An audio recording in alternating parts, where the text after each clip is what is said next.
Good morning, my name is Sophronia Miller, and today I will be discussing the Stark Self-Referral Law and its relation to healthcare.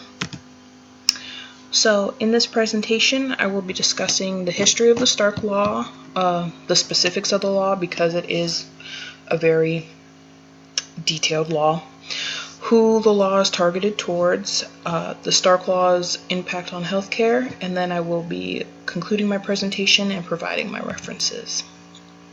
So, the Stark Law was named after Representative Pete Stark from California. He presented the law to Congress. It is part of the Omnibus Reconciliation Act of 1989. The original law that was created in 1989 was created to keep physicians from referring their Medicare and Medicaid patients to laboratories that they had a financial interest in. The government entity that oversees the Stark Law and implements it is the Center for Medicaid and Medicare Services, and they have expanded the law 3 times since 1989. Phase 1 was released in 2001, Phase 2 was released in 2004, and Phase 3 was released in 2007. So, in its current form, the Stark Law prohibits physicians and their immediate families from making referrals for designated health services to an entity that the physician or their immediate family has a financial relationship with.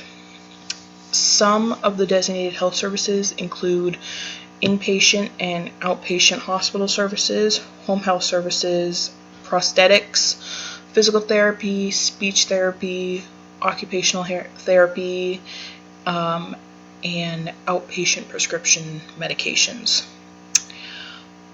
There are 4 types of financial relationships that violate the Stark Law. These are direct ownership, indirect ownership, direct compensation, and indirect compensation. Direct ownership is when a physician, let's say a physician refers their patient to a speech therapy clinic, and they just happen to own half that speech therapy clinic. That would be direct ownership. Indirect ownership would be, they refer them to that speech therapy clinic and they don't own half of it, but they do own stock in the company that owns the speech therapy clinic. Direct compensation would be the physician refers them to that speech therapy clinic and the speech therapist turns around and gives them money for the referral.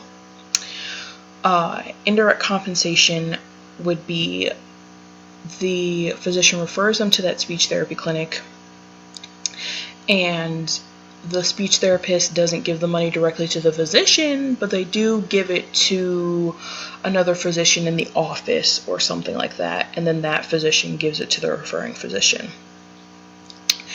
And this,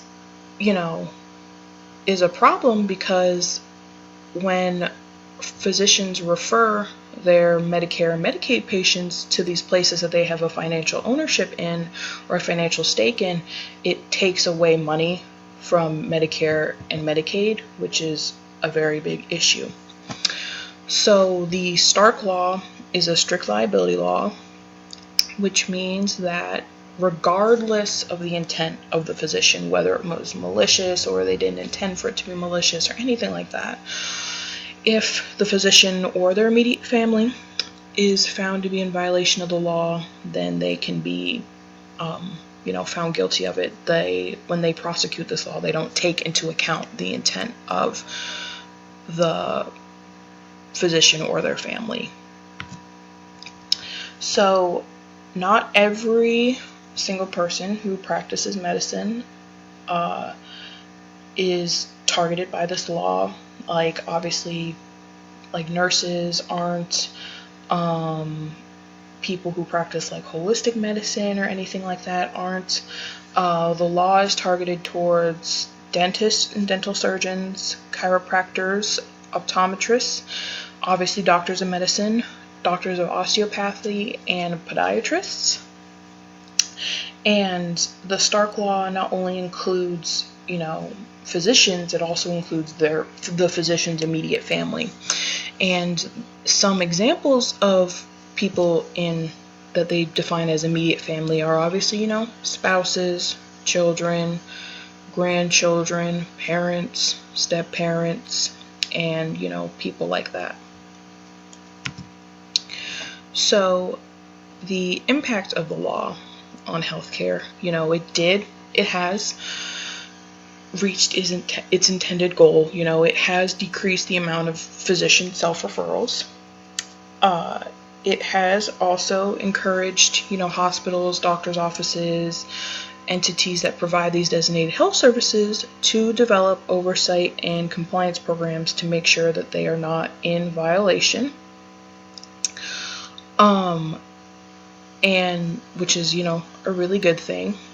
However, the law has had some unintended consequences which were not foreseen when it was first created in 1989. The law is incredibly, it's a big law.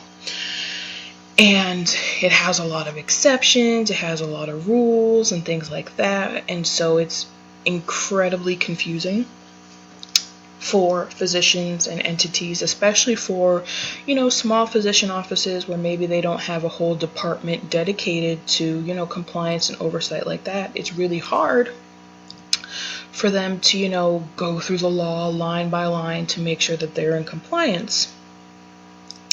And also because of the fact that there, are a lot of